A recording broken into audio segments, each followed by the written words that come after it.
I'll jump right into this. Um, as Ashley mentioned, the name of my organization is called Soil4Climate. The name was chosen expressly to be the learning moment because it pairs together two things that we don't necessarily think of together. As a gardener growing up and as somebody who worked in the environmental chemistry field, I was used to dealing with soil as in sort of an inanimate object, and it didn't occur to me years ago that it was alive or that it had anything to do with the climate crisis that we were dealing with. Certainly, I knew there was carbon in the soil. I knew there was carbon in the air, but the fact that the carbon in the air could be put back into the soil somehow eluded me. So I'm happy to take you along on my journal of discovery today. And hang on just a moment. Here we go. So in talking about the climate crisis, of course, it is a global issue. Too often it's reduced to its parts. And so we've heard an awful lot about atmospheric chemistry and its effect on warming, but much less of a discussion on the role of the oceans and what I'll be focusing on specifically today on the land and what that role can be. Often when we hear about agriculture, we hear of it as being a victim of climate change, and seldom does the story or the video, the news account, whatever, explain the role that land can have on helping to address this crisis, to ultimately solve the problem, we hope. One thing that's important to realize is that in nature, few things work in a direct linear line. So many things are a cycle. So for example, here we see water, but is it rain that's falling onto the rainforest, or is it vapor coming up off the trees going into the air? You know, it's probably a little bit of both going on. So in nature, we have the water cycle, we have the carbon cycle, there's the energy cycle in minerals that get returned over and over again through agriculture. And I'll be talking about some of these functions today and how we've come to understand them a little bit differently and how we can work with nature to address some of these crises. This is a photo from a museum exhibit showing the roots of grass plants that may extend 8 to 10 feet, 2 to 3 meters below the ground surface. Typically in a grassland, about 3/4 of all of the biomass is above ground. So as much as you see above ground, there's so much more going on below ground. And why is this important? It's because it's through plants that carbon is transferred from the air into the soil. The way that I learned about this process was that as leaves grew on trees at the end of the growing season, they would break off, fall, lie on the soil surface, decompose, and that's how the carbon would eventually get broken down and passed back into the soil. Some carbon does get transferred into the soil that way, but today we understand that something called root exudates, these are sugar syrups produced by the plants whenever the sun is shining on them during the photosynthesis process. And it's then pumping these sugar syrups out into the ground to feed different bacterial communities. Now, simple syrup is probably too simple a term for it because in fact they contain thousands of different organic molecules. Each type of plant feeds a different community of bacteria that live in the ground. So the more different types of plants you have above ground, the more different types of bacteria, the greater the diversity of life that you have in the soil. And the greater the different types of bacteria, the greater the arthropods and the bugs that eat them. And the greater the diversity of arthropods, bugs, worms, and so forth that you have in the soil, the greater the diversity of the plants or the like frogs and birds and amphibia that'll be drawn and able to thrive in that environment. So the diversity of life in the soil and the diversity of the plants is a direct reflection on the diversity of the animal community that land can support. Now, what have we been doing with our soil? It turns out that, for example, here in the United States, there's been terrific erosion, terrific in the sense of awful, not of course in the sense of great, but a large amount of erosion, land degradation, dating back many years ago. This is New Mexico, as the photo shows, 1957.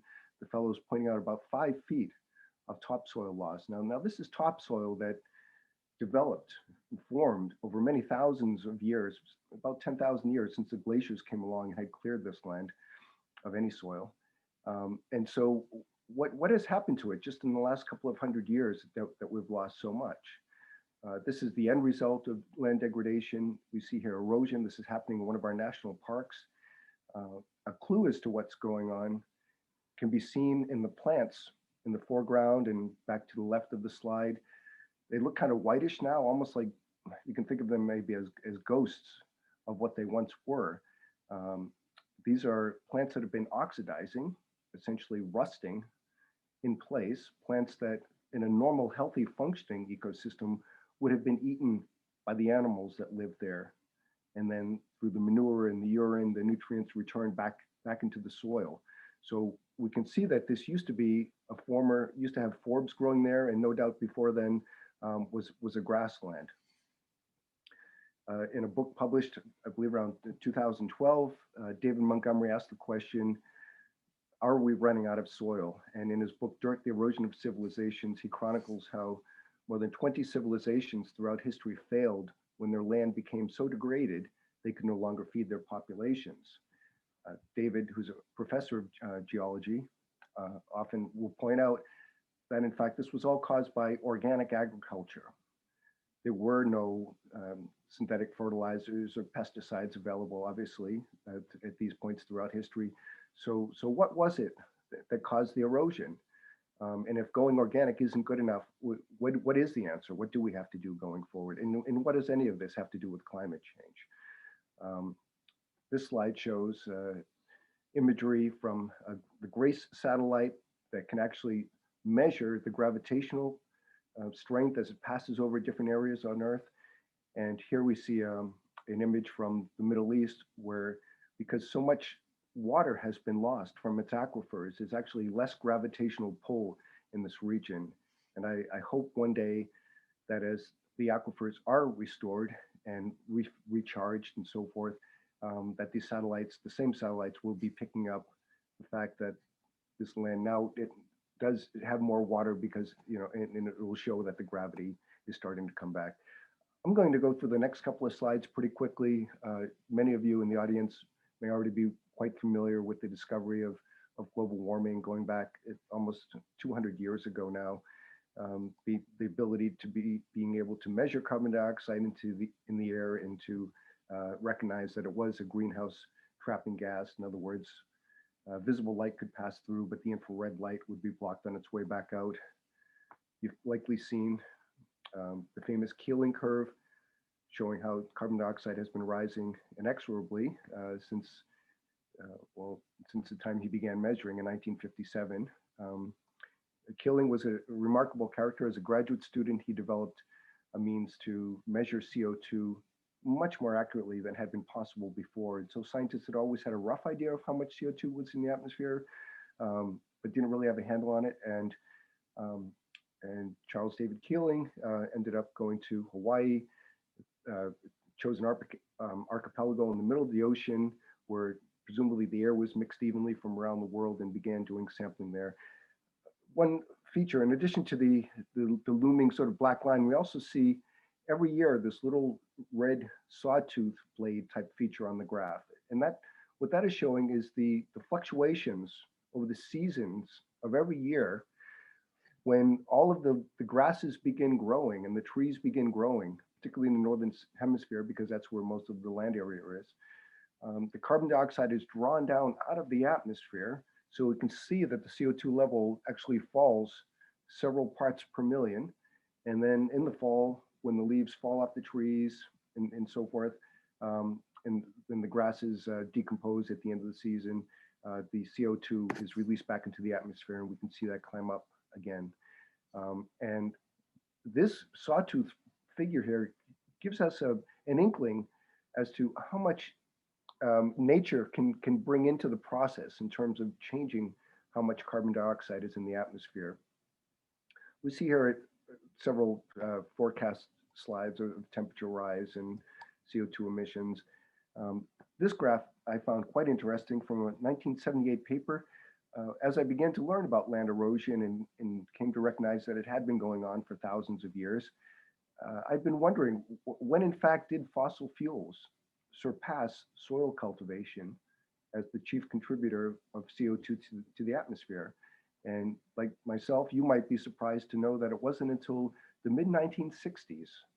So we think about all of the fossil fuels for the battleships and the tanks and the war machinery and World War II, massive amounts of fossil fuel exploitation, the space program in the early 60s and so on, the Kennedy era. Uh, but even then, the CO2 from the land, turns out, was still worse. And how was the CO2 coming from the land? It was a combination of things. Probably earliest of all was burning, which releases a tremendous amount of carbon dioxide, deforestation, plowing, and mismanaged grazing. And I'll be talking more about that later in my presentation. But just as a sneak peek, when animals are grazed poorly, they can cause harm, as been happening for thousands of years. But when they are grazed properly in a way that mimics nature, they can be very beneficial for the environment and for the climate. So moving along, we see ocean temperatures rising. There's some new technology available to help us understand exactly what's going on in the ocean. There's a whole network of approximately 1,000 or more now, I think. These Argo probes that drop down into the surface depth, make their measurements, and come up every few days and report back by satellite. And about 93% of all of the heat that's being generated by global warming is thought to be going into the oceans. What this means is that all of the warming that we have been seeing, the disruption of the weather patterns, the melting of the glaciers in the Arctic summer sea ice cap and so forth, is being caused only by about 7% of the total heat that's being generated by global warming. So we've got a big issue with all of the heat going into the ocean. The ocean, as this thermal buffer, has kind of lulled us into a false sense of security that maybe we don't need to take action as quickly, or temperatures are just going to keep rising slowly. But this is essentially a thermal time bomb that we're creating here. And it's very urgent that we take action very quickly. Sea level has been rising slowly but steadily. This rate can be expected to go up quite a bit. Temperatures at the poles are increasing much faster than in the equatorial regions. As I mentioned, we're losing a lot of the summer sea ice. We're down to about 20% of what it was 40 years ago, which is, needless to say, quite shocking. There's one more sort of risk I'll throw into the pot. There's a book here, Under a Green Sky, by Peter Ward, a geologist, who noted that the extinctions throughout history, the major extinctions, were all related to periods of very high CO2 levels in the atmosphere, much higher than today, in fact. And the thing is, of course, CO2, it's not toxic in that, breathing it, we can tolerate pretty high levels, much higher than the atmosphere goes in places like submarines, for example. But what Peter Ward deduced is that the CO2 warmed up the planet so much during these events that all the ice melted, and then the ocean currents basically shut down, because the ocean currents, like weather patterns, are driven by these temperature differentials between the equator and the poles.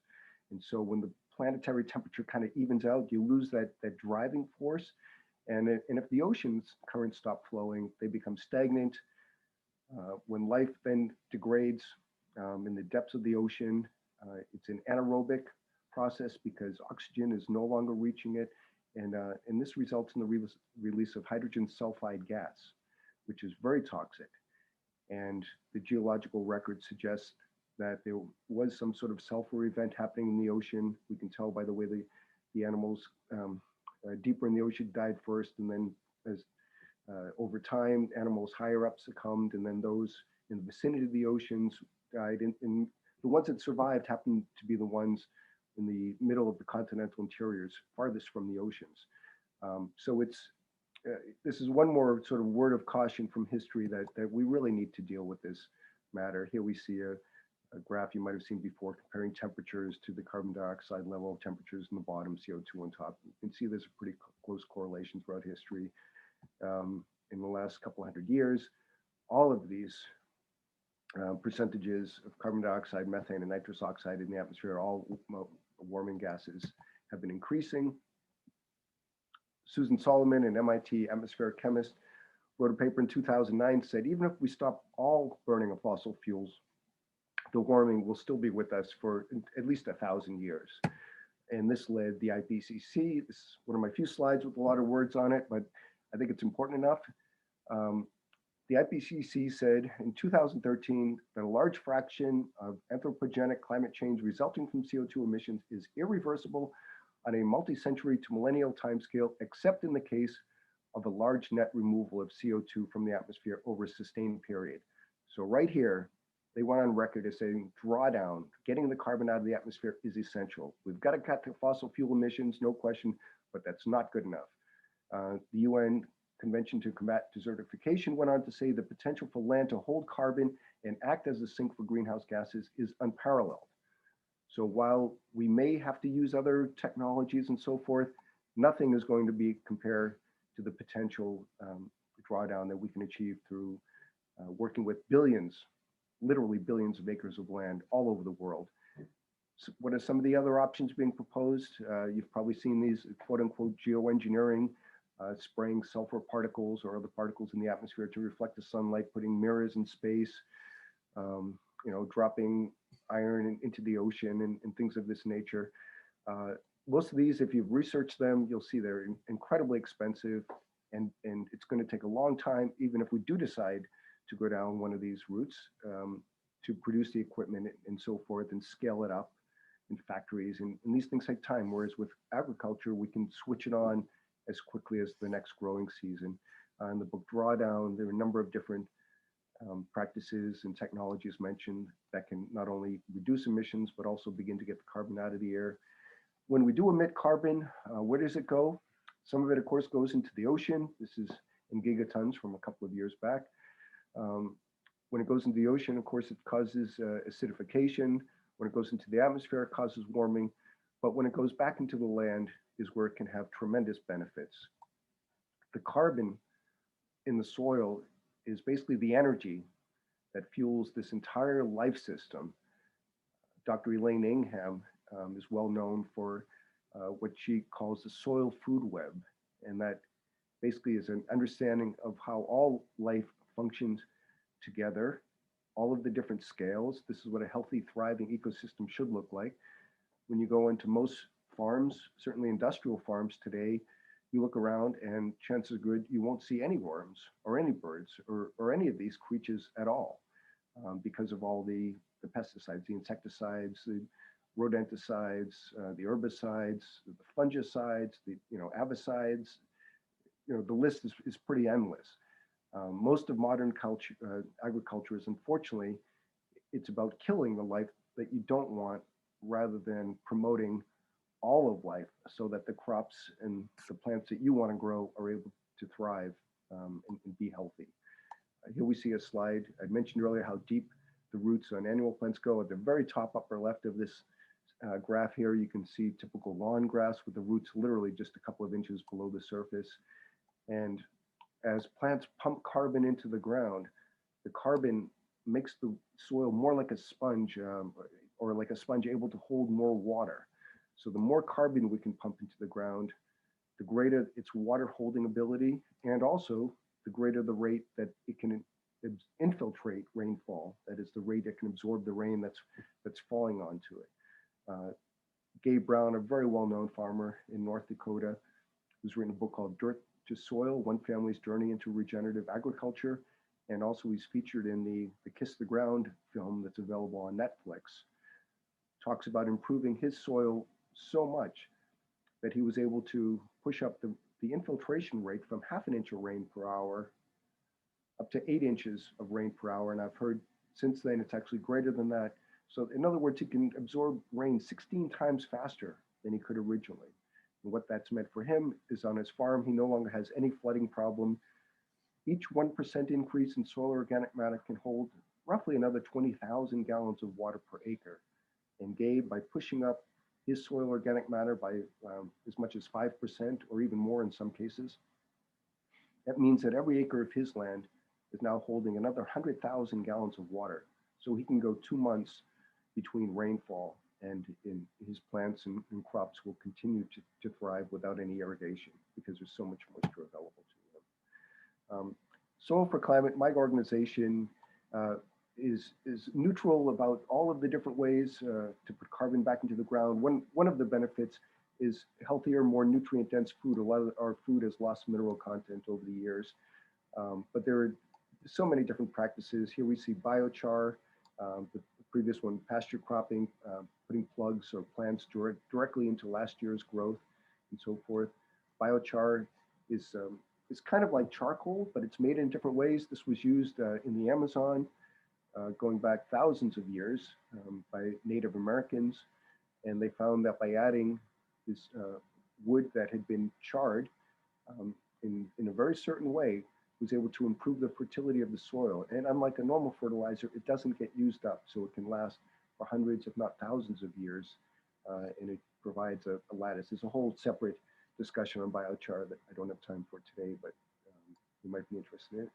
This is a fellow in Cambridge, a colleague who purchased biochar to offset his a flight that he did to Europe.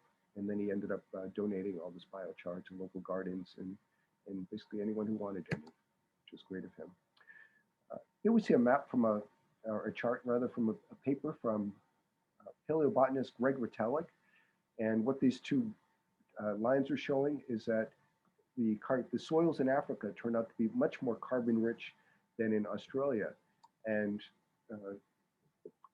Retallick, who's looked at the evolution of grasslands and grazing animals over the last 40 to 50 million years or so, believes it's because the ungulates never evolved in Australia that the soils tend to be lower in carbon.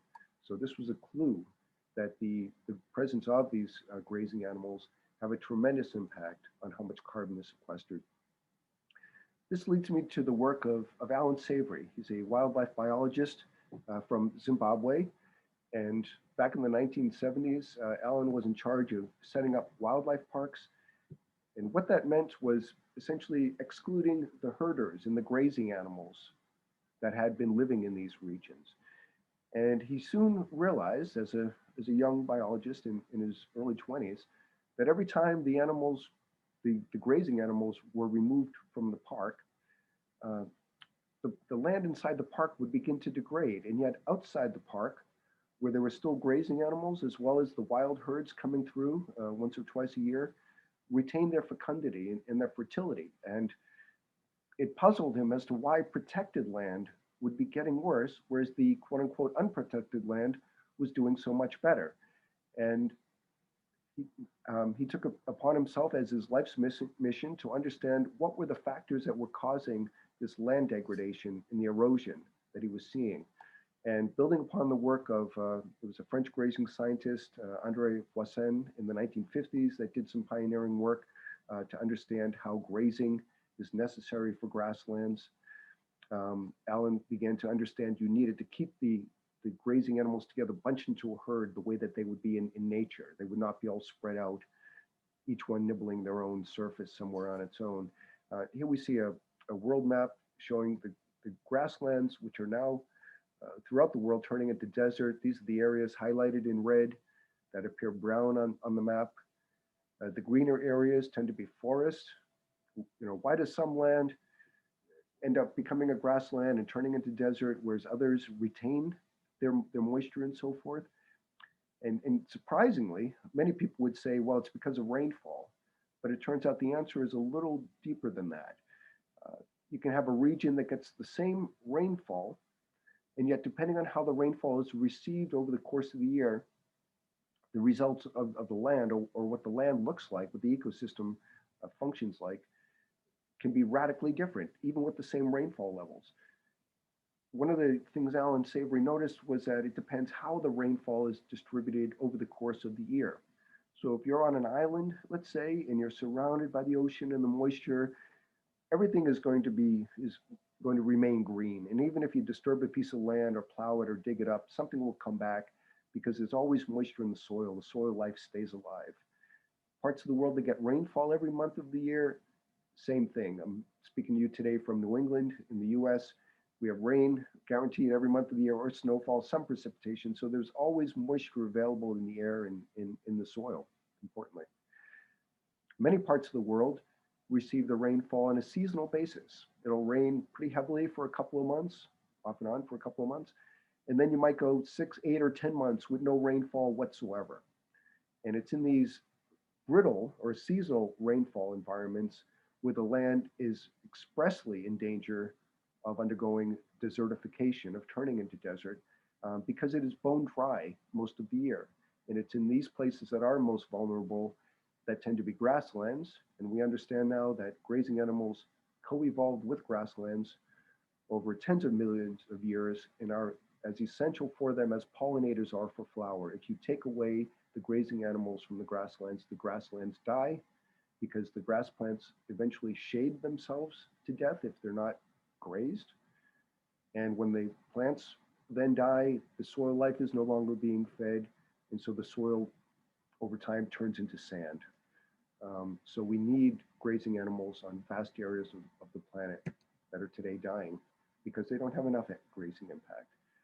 In North America, estimates run as high as 75 million bison used to maintain the health of the Great Plains. In addition to the bison, there were also antelope, pronghorn, groundhogs, prairie dogs, or gophers. Tremendous amounts of diversity in other animals. The animals, grass and soil act as a system, all working together. The animals graze the grass and then provide the manure to improve the soil health. The soil in turn gives back the plants that the animals consume.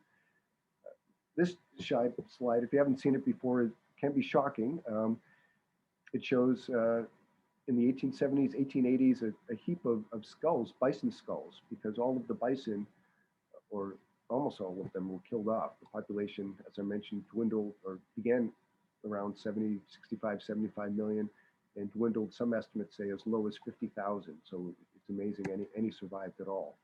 When these animals were destroyed, of course, they were no longer keeping the plains healthy. So the end of soil and the beginning of desertification is what resulted. The soil needs the animals. There's a picture from the Dust Bowl back in the 1930s. There are more contemporary photos just in the last couple of years showing very similar scenes. This is what happens when soil is not well maintained. And we believe that killing off the bison had a key impact. Here's Alan Savory in the foreground, leading a ranch tour, talking about desertification. Looks like a pretty desperate area. Many people looking at this would say, well, that's a desert. But in fact, it's a highly degraded grassland. Most of what we think of as deserts around the world are in fact highly degraded grasslands. This is a close-up of a grass plant that, because it was not grazed, is dying. It's oxidizing and it's shading the growing tips of the plant. My colleague Seth came up with the phrase that overgrazing is a human invention. This helps us to understand that we should never blame the animals. Anytime there's environmental harm done, as Alan Savory says, vilify management, not livestock. The animals are not causing the harm. Poor human decision-making is what's causing harm. Here we see animals out in the Serengeti, and today we understand we need to keep cows bunched together and use them as a proxy for these wild herds, keep them in dense parks. This is a corral type system where the animals are protected overnight from the lions and other animals. So every night for a week, say, the animals will be brought into this one yard. When they sleep, they flatten down the soil, so you get a nice bed of mulch. Of course, they produce a lot of manure. And then the following year, this land will be used for growing crops because it'll be incredibly fertile soil. This shows a grazing plan. You want to move animals so they're not in any one place for more than 3 days, and that prevents the overgrazing. And it's important to move them to the right place at the right time for the right reason in order to have the desired impact so that it's beneficial. These next two slides show neighboring properties. These slides were taken on the same day. This is a dried out riverbed, and right next door is the Africa Center for Holistic Management, where the land, which used to look like that, has been brought back.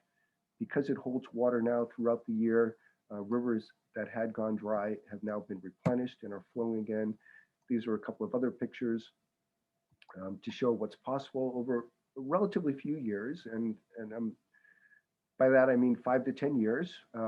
It's much more challenging when you're working in a low rainfall environment because you don't obviously have less grass growth, but nonetheless, it's still possible within 3 years to start bringing back annual grasses, the pioneer plants, and then several years later to get the perennials back and to have more complete ground cover. This is another scene, 2006, and then just a few years later, it's been completely transformed.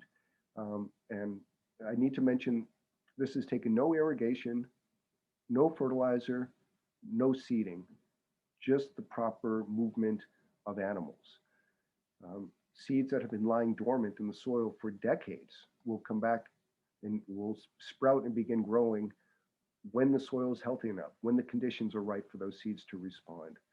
This is a scene from Mexico. The pond in the foreground is artificial. The farmer, rancher had dug it out with his tractor in order to collect the rain that ran off the land, and the animals would go there to drink. The arrow is pointing out a peak in the foreground, so you can compare it to this picture, which is the same scene. And this picture is actually holding much more water, or the land as it is today is holding much more water than how it did before when you had that big lake in the middle. Only now the water is in the soil. And sometimes people ask, well, where do the animals drink now? And the thing is, the springs in the brooks that had dried up have come back to flow. So the animals now, the grazing animals, are able to drink from the water sources as they used to be able to. This shows an area in Mexico where the land is losing carbon dioxide, the water's running off. And again, just by changing the grazing management, here we see AMP grazing, that stands for adaptive multi-paddock grazing. It's one of the technical terms that's used to describe this sort of nature-based grazing. This husband and wife team, Tony and Jerry Tipton, used regenerative grazing to heal a mine site that had been sprayed with acid. And so there was almost, to get the precious metal out. So there was almost no biology left in the land, but they used this unique approach where they took hay bales, spread it out on the side of a hill, brought in cows, several hundred cows for a few days. Cows ate the grass, dung, trampled everything down. And within a matter of 6 months or so, the hillside had begun to respond. The grasses were coming back, birds were beginning to return, and so forth. Here's a photo from the Karoo in South Africa. This region gets about 8 or 9 inches of rain or so, and we can see the land on the right is highly desertified. The land on the left used to be in poor condition, but it's been brought back through proper grazing management. So it's sometimes we joke, wasn't it convenient that the fence was built right where the rain line stopped? And of course, that's not what's going on here. Both sides of the fence are getting just as much rain. The difference is the beneficial animal impact. One side represents people moving off the land, desertification, hunger, starvation. The side on the left represents hope for the future, a new generation able to live off the land and to stay where their typically families have been for tens, hundreds, in some cases thousands of years. Soil4Climate is honored to work with the Maasai community in Kenya. We're helping to buy animals for a herd that was devastated during a drought, provide the grazing training so that the animals can be guaranteed to improve the wildlife habitat and to restore the degraded landscape. This is in Patagonia. There was an article in Nature Conservancy about an effort there using sheep to restore the land. Quite a few organizations are getting involved. We're not the only ones on the scene. Soil Carbon Coalition, Carbon Underground, Regenerative International, all of them doing their own role in terms of education and lobbying and farmer training and so forth. There's a European group, People for Soil. Some great books on this topic for anyone wishing to learn more. I'm happy to make this available. Or if you go to our website, soil4climate.org, and then go to our resource page, it has listings of books and articles and videos on this topic that may be of interest. There's my colleague Seth in the middle next to in Africa, next to an elephant, and celebrating an event for 350.org. And this is the community that we're working with in Kenya. There's Seth with Bill McKibben, whom no doubt many of you know, and we're trying to make Soil4Climate really a global movement. As Ashley mentioned, we're now up to almost 23,000 members in the group. So we're a little bit more than when I centered the description. And we've got members in the Facebook group from more than 100 countries around the world. This really is a global movement, and I invite you to join us. Even Santa Claus is a Soil4Climate fan, we can see there. And our university chapters, this is the Messiah effort that I mentioned. And I'd like to close on these magazine covers that the one on the left is the real cover for New Scientist magazine. And you can see the future that they're foreseeing with the population crashes, mass migration, vast new deserts, cities abandoned, and so forth. And my friend Seth, upon seeing that, was like, well, that's a terrible way to enter this new century. And why not show what's possible by using the science that's been developed and by healing land all over the world. And of course, not just grasslands, but forests and oceans and wetlands and all of the environments need to be restored. So he went into Photoshop and had some fun here. And on the right, we see the cover that he created, Earth in 2099. Instead, now we have climate stabilization. We have vast new grasslands, water tables replenished, sustainable economies, how to restore promise this century. And this is what we need to do. We need to build healthy, thriving communities, more nutritious food, cooler planet, healthier soil, moving away from fossil fuel fertilizers and pesticides. We know they're not necessary when the soil and the ecosystems are healthy. And I'd like to wrap up there. And if you have any questions, I'm going to stop screen sharing, and we'll be happy to take any questions here. Wonderful. Thank you so much, Karl. That was such a great talk. I would like to start by asking Benoit, I think it's pronounced, to ask his question. And then I have some follow-up questions as well. Bonjour, Karl. Hello, Benoit. How are you? Nice to see you. Nice to see you. It's more a comment than a question, because I've been following Karl's work and it's improving every year. It's really impressive what Soil4Climate is doing. The message is getting clearer and clearer, better and better, stronger and stronger. I'm amazed. We were at FAO with Karl and Seth 4 or 5 years ago. And Karl and Seth came in Montreal for a meeting on regenerative agriculture and 4 per thousand. And stuff like that. Regenerative Canada had organized the meeting, actually. I just want to say, just earlier, an hour before this meeting, I was on a meeting with the International Emission Trading Association in Geneva.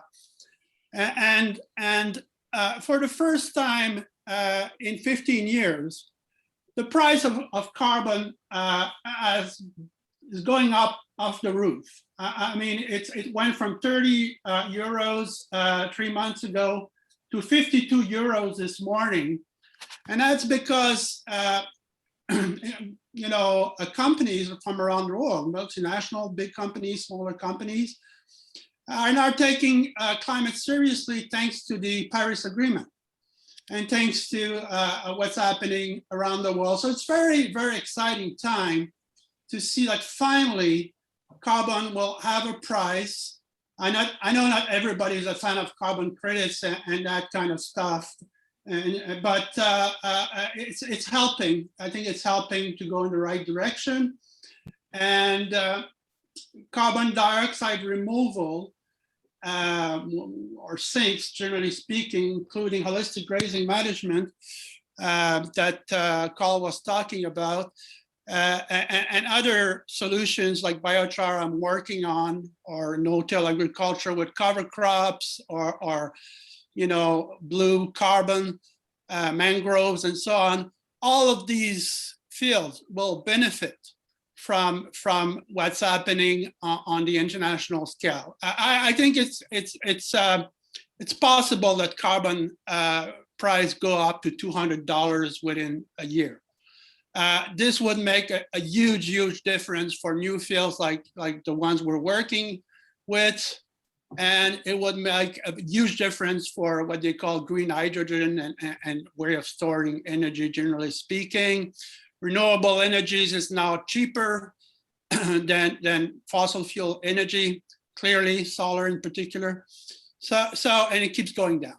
So I just wanted to make this comment this morning. There was a lot of enthusiasm. You know, these people that were working with carbon credits had a really, really hard time for the last 15 years. The price went down to, you know, $5 or whatever.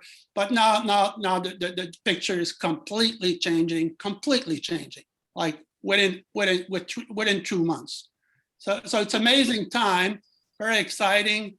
And I think finally, the quantity of carbon will start going down in coming years. Wonderful. Thank you so much for that comment. I'll allow Karl to respond if you have anything.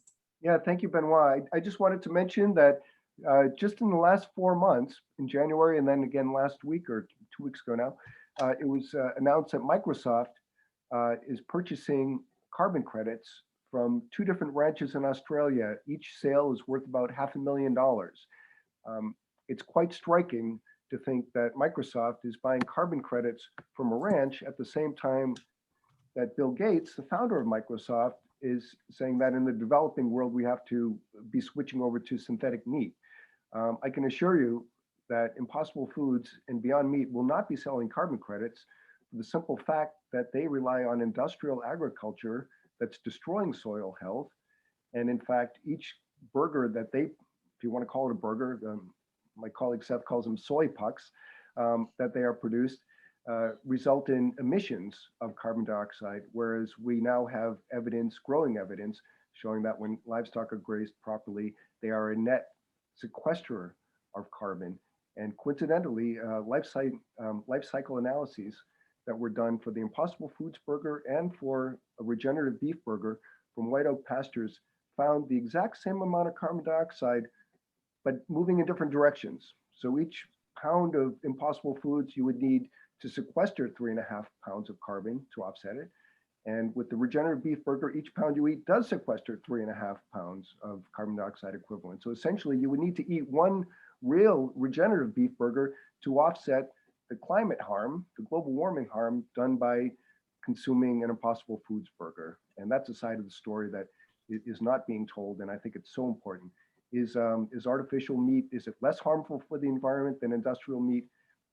No question about it. You know, it's a very low bar. Industrial meat is a terribly energy consuming process, mostly because of how the crops are grown to feed the animals, not because of the animals themselves, which if you look at it, it's a very small percentage of the greenhouse gases. But we now understand that by changing animal management, we can use them as essentially a way to reverse the harm that's been done by literally centuries, millennia of improper animal management. And this is I mentioned Soil4Climate promotes all forms of getting carbon back into the ground. We do no-till, cover crops, crop rotations, compost, biochar, mulch, agroforestry, silvo pasture, all have their role. But grasslands, because they're the largest area of the world, about 1/3 of the world's terrestrial surface, has the greatest potential in terms of billions of tons of carbon that can be brought down. And I'm sorry, I'm blabbing on, and I wanted to think of, do we have other questions? Do you want to read me another question? Yes, yeah. I'm going to let Helena go, and then I have a question that's sort of in a different direction. Thank you. Thank you. Thank you, Karl, for this fantastic presentation, really. But here, I'm thinking about the cost of feeding a family in the United States, for example. When I grew up in Eastern Europe, we spent a substantial portion of family budget on food, much greater than it's common these days. When I came to the US in 1968, I was really surprised, amazed how inexpensive food was. It took a small fraction. Okay, so the question is, if we were on a large scale shift to this way of interacting with the land, put aside the issue of power and big business and so on that would try to interfere with that process. But if we did that, does anybody make estimates what would be the impact on the food budget of an average family of that? Excellent question. And the answer, I would say, based on my own reading, would vary depending on where you are in the world. So many parts of the world, farmers, the poorest farmers among us, are already growing crops in ways that don't rely on these synthetic fertilizers and so forth. So in many cases, basically learning about other practices or other ways, maybe even traditional ways that have been forgotten, um, can be brought back at extremely low cost. So I don't see it necessarily adding on to the cost of food for people in the poorest parts of the world. In the US, the reason that a lot of our foods are so cheap is because the wrong foods are being subsidized by the government. The commodity crops that have very low nutritional value, often they're being used for industrial products or other uses in society, or the feed to animals. What the research is showing now with the grazing, we can keep animals on pasture, and the carrying capacity, the number of animals that can be supported, can be significantly increased. So I think over time, it will become less expensive for the grass-fed meat, although today you have to pay a premium. I will point out that, at least in my supermarket, the artificial meats are typically 50% or even 100% more per pound than even what the good grass-fed beef is. And I've got a rancher friend here locally who loves to point out that, people say grass-fed meat is expensive, but if you look on a per ounce basis, it's cheaper than buying the candy bar, and yet somehow we find that in our budget. I've also heard that food, when I was a child, or maybe in my parents' generation growing up, people would typically spend 20% of their budget here in the US on food and 10% on healthcare. And today those numbers are reversed. So we're spending 10% on food, but 20% on healthcare. And there are many people who make a connection between the two. There are different policies that I can see governments taking a role in to help kind of spur the development of healthier foods in the school systems, for example, by passing requirements saying that you have to have the most nutritious food, or the one with the lowest carbon footprint, for example, instead of the ones that happen to be the cheapest that are available. How is that going to happen? I don't know. I'm more of a science than a policy person, but I think ultimately it'll be driven by consumers' wants. And if enough parents at the school boards and say, this isn't good enough for our kids, or this is, let's support the local community, then we'll see changes happening. But again, I don't have an answer, and probably others on this call might be able to tell you a better solution. I would like to bring in a couple different questions that are related and try to synthesize them. Jeffrey asked, given the widespread practice of lawn farming and gardening throughout the US, what potential is there for improving householders' knowledge and practices and their investments in small land parcels? Similar question from Dan. Can you make recommendations for how to replicate this process at the home garden level without the use of animal husbandry? So asking, like, how does your typical, consumer do any kind of practice like this on the home scale? But then maybe it would help you launch into this related question from Liz, where she says, one of the key challenges to designing policies and incentives that promote regenerative agriculture is that locally appropriate and viable practices for improving carbon capture and soil fertility are highly variable.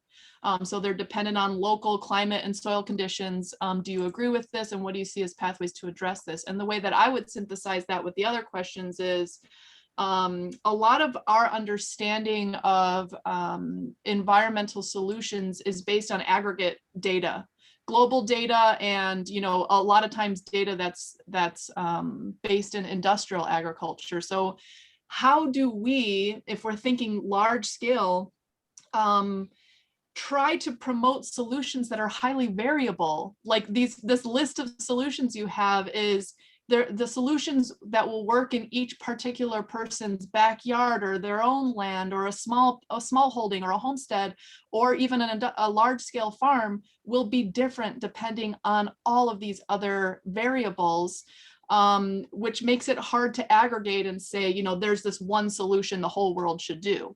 So I'm wondering if you can address, the sort of localized specificity and how do we communicate and act as activists, dealing with that fact. Great question. I just posted in the chat window a couple of links that I would encourage people to take a look at. The first is a guide to regenerative gardening put out by the Northeast Organic Farming Association here in Massachusetts. And it's about 70 or 80 pages of tips for home gardeners. So many people have reported to me they find that a very beneficial resource. So I understand about 80 acres of lawns. There's a whole movement of converting lawns more into pollinator patches or wild garden, wildflower patches, making sure that the plants you are planting are ones that are native to your region, so it can feed the native bug populations and so forth.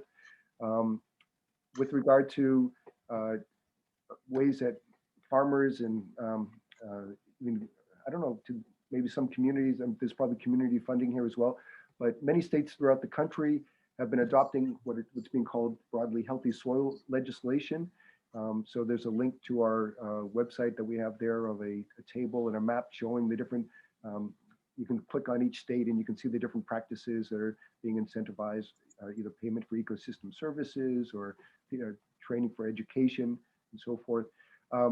With regard to understanding what practices are most appropriate for your specific context, there have been a set of soil health principles that have evolved. They generally recognized as 5, although there's recently a 6th one. The notion of context has been added in. Essentially, they refer to, in these principles, I should say, are universal. That is, they apply everywhere, no matter where you are on the planet. So it's always better to keep ground covered to protect it from ultraviolet sunlight and to hold the moisture in the soil. You always want to keep a living plant root in the soil at all times, or as much of the year as possible, so that you're feeding the soil life. It's always better to have a diversity of different types of plants, as I mentioned in my talk, so that the greater diversity of plants, the greater diversity of life in the soil. As possible, bring animals. Obviously, it might not be possible to be grazing in the middle of the city, but even having birds and other wildlife in the neighborhood, anything you can do to encourage them will help to provide manure and the recycling of the organic material.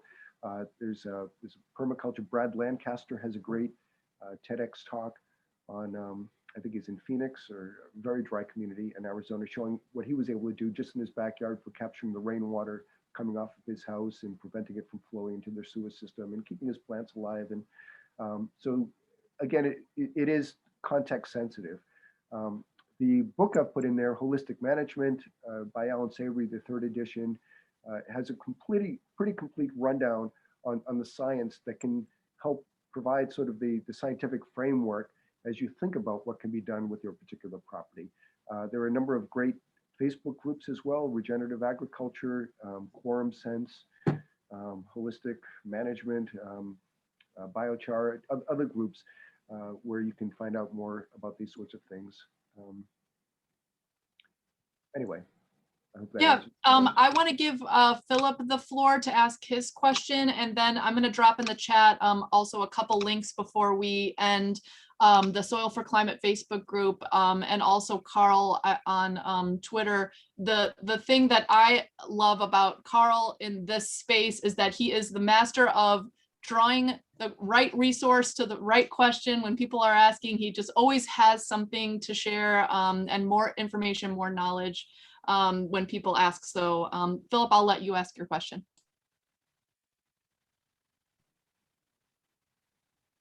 Hey, Philip, you're muted. Let me, oh, there you go. There you go. Sorry, now I muted you again. I'm sorry. We were clicking it at the same time. Okay, now you're good. Okay, technology. So Karl, thank you for your presentation. And I understand you're also Massachusetts, because yes. I know that there's legislation right now on the way to encourage some of these practices in Massachusetts. And I'm happy to communicate with you about that. So my question was really about, this is also so important and also so unknown. We have been in the climate movement for decades now. And only now it seems, for me at least, in the last year, this seems to emerge and explode. How is it possible that all these things have been so much hidden below the surface, except for a small group? Do you have an explanation that goes beyond the vested interest of big agriculture, etc., etc.? The best answer, you know, and I've wondered this myself. You know, certainly I reached an epiphany moment, and I wondered, you know, how come this was unknown to me before? You know, how is this even possible? And I think a lot of it just has to do with the fact that it is a very different way of thinking about nature. And About carbon. in carbon, the role of carbon in nature, Yeah. and it just, you know, I think, like, no doubt millions of people like myself who joined the climate movement as I learned about this. And why do we never hear the other side of the story? You know, I've asked soil scientists this, and they've said it's because initially when the atmospheric physicists defined the problem, they were kind of seen as the leaders in the community. And so they would dominate the discussions. They would get the most funding. The soil scientists were kind of relegated to the outer camps, if you will. And it wasn't until 2015, the Paris climate talks, that France introduced its 4 per 1,000 program. Stéphane Le Foll, who was agriculture minister at the time, that soil really entered the discussion on the global level. But I am honored to know some scientists who've been publishing on this topic at least since the 1980s, saying that it would be necessary.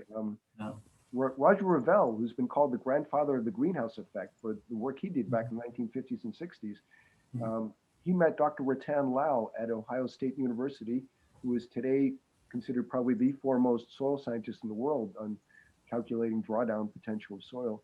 And when Roger Revelle met Rattan in the early 1980s, Rattan was trying to work on stopping soil degradation in India. And Roger Revelle asked him, he said, well, the carbon that's coming out of the soil, do you know where it's going? And at the time, Rattan apparently responded, well, I don't care where it's going. I just want to keep it in the soil. And Revelle said to him, well, you should be thinking about where it's going, because guess what? It's warming the planet. And that led Rattan to have the insight 40 years ago, focusing his research on what can be done to heal soil. But it's been a very slow, arduous process. And I really don't have a terrific answer for that. Well, thank you very much. I need to drop off for another call, so thank you very much. My pleasure, Philip. Thank you. Yeah, Thank you, Ashley. and yeah, thank you. So I'll just wrap up by saying, you know, I think the last question is so pivotal for understanding where we're at. Science takes time, right? The whole process of understanding things takes time, and I would argue that this understanding of soil as being central to solving our climate issues is in its relative infancy in terms of, you know, the global consciousness, but I would suggest all of us to look into it further, follow Karl, join Soil4Climate, and, you know, bring this understanding into your own work. So I want to thank Karl for coming. Thank you all for attending. And then this video will be up on the SCORI site, and I'll be sending around a link once that happens. Okay. Thank you again, and have a good one. Thank you.